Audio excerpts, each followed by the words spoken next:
Welcome to the Narrative Mindset Podcast, where I narrate my mindset. How's everybody doing?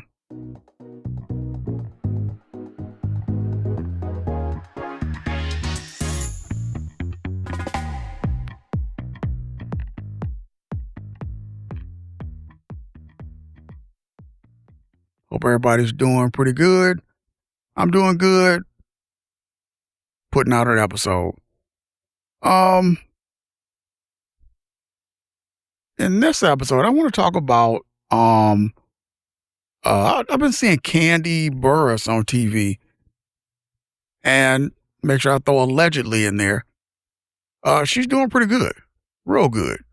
Um, I mean, she's definitely definitely a mover. She definitely does not let grass grow under her feet, as old folks used to say. Don't let no grass grow under your feet. But her schedule is crazy. She was saying one time that she got 2 hours of sleep, had to be up at 4, had to go here, do a play, go over here, do a show, and come back home. And I have no idea what kind of home life she has. And then next day has some other stuff she had to do. I was like, wow, that's a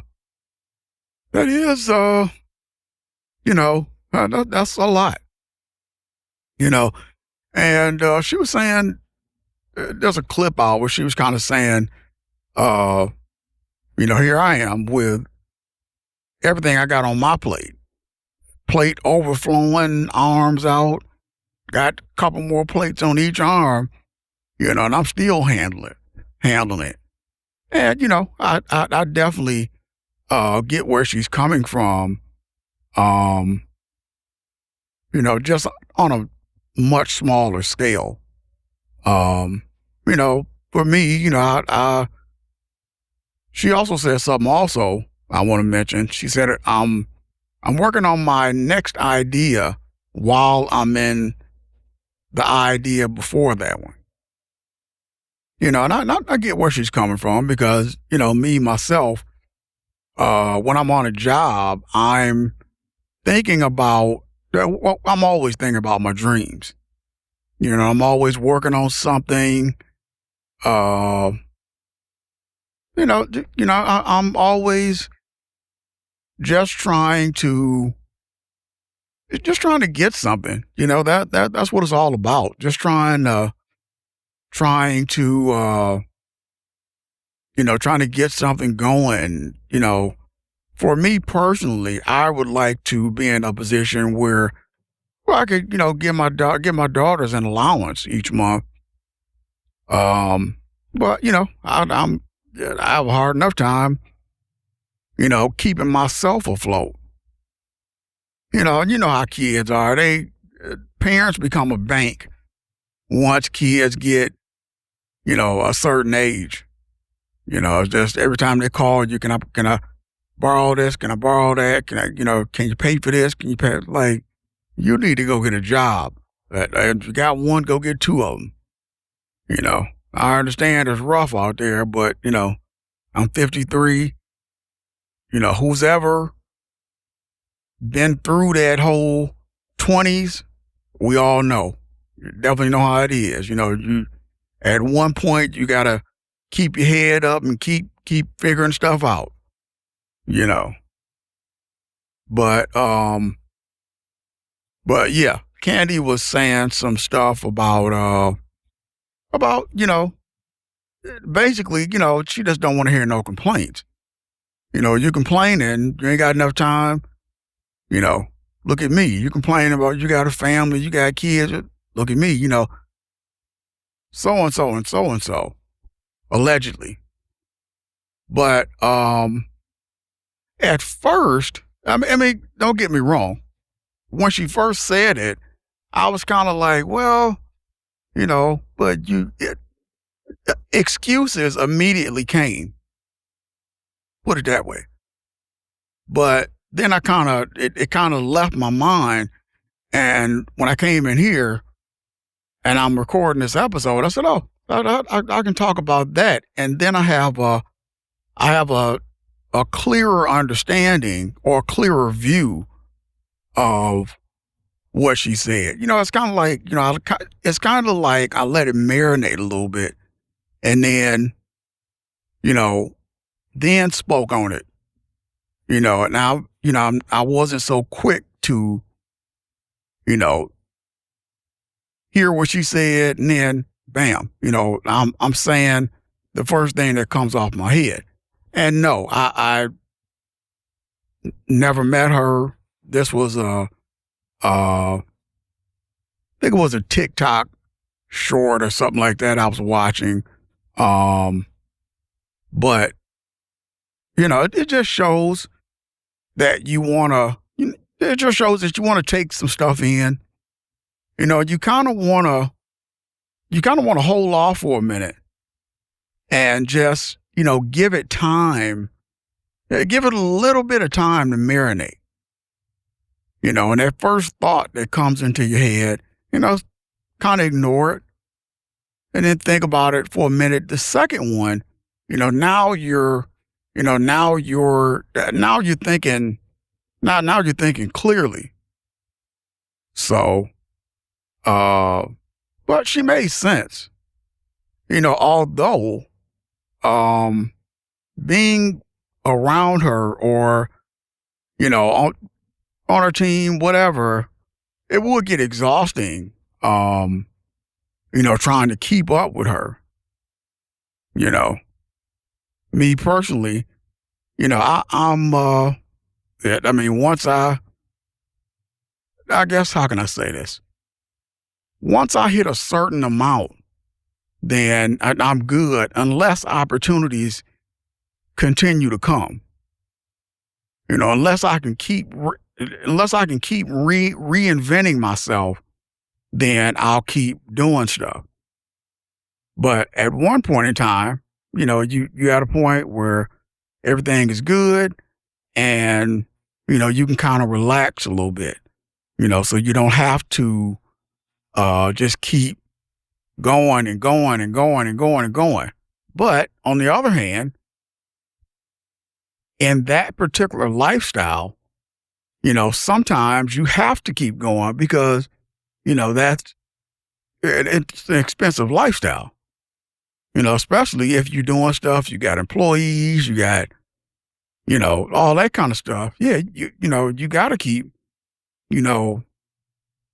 reinventing yourself to kind of bring stuff in and all that. I was talking to ChatGPT about, I think it was Jason Bateman, I think. And I was saying, great guy, grew up on him and with him. He's a little bit older than me. Never met him. Just saying I grew up, watching him on TV, whatever. He's got all this stuff going on. He's got, podcasting and movies every time you turn around and production company and all kinds of stuff. So for me, my thoughts were, I don't want to have to work that hard. Yeah, you're making, buku bucks, but what you aren't seeing is the cost of his life, the cost to maintain that level of living. I don't want to be in a position where I have to keep reinventing myself in order to maintain that certain style of living. Because at one point, everybody wants to retire. Everybody wants to relax and, take it easy. You don't want to, just be working and working and working and working and working your whole entire life, unless, if the money is good enough, then why not? But, you want to relax sometimes, you know. But, back to uh Candy, she was saying kind of, basically, you know, she said something about being the type of person she is, she only wants to be around those similar people. I totally agree. Totally agree. Because if you aren't around the same people with the same mindset and the same drive as you, then it'll start to drag you down because you'll start thinking about, maybe I should take the day off. You know, maybe I can do this tomorrow, or maybe that kind of thing. It has nothing to do with the actual person that you're dealing with. They're usually not doing anything, but it has everything to do with the way that your mind starts to drag you towards what they're doing. Everything they're doing starts to look good. Their lifestyle becomes appealing because, you start thinking about, maybe I can take a day off, or I need a day off, or whatever. And then that's where it starts. So if you stay around people who are doing the same thing that you're doing, then their life stays appealing to you, and it reinforces your life.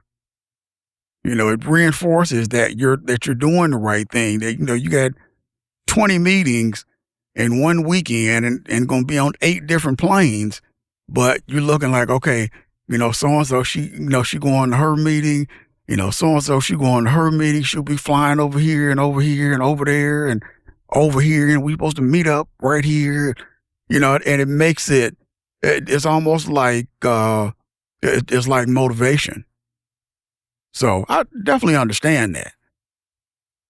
I'm just saying that for me personally, I think that it would be, I think it would be exhausting only if, and this is the key point, only if I tried to be like her or she wanted me to be like her. And that's where things start to get mixed up. Because you get with somebody that's in a different place, higher or lower, and then you all start pulling on each other. And it's fine, if you with somebody that wants to be in that position, you're all good. It's motivation. But if you're with somebody who, will take me in this situation, I'm coming from a 1-bedroom apartment, regular dude, I'm trying to get somewhere and chill and do my podcast. If I met a celebrity, first thing I'm gonna tell you, you can fire your whole staff, and I'm good, and then we'll discuss, a cut that you get, that's my salary. You get that cut. So then you can't say I'm, you can't give me the whole electricity and space and you ain't paying nothing. You can't give me that conversation, but me personally, I'm glad I'm in a position where I could be with somebody in that particular caliber. And, since I've done the work on myself, I'm not focused on them. I'm focused on me and what I want to do and what makes me happy and my peace and my contentment, not theirs. That's where the problem comes in. So I just wanted to get that episode out real quick. That'll be it.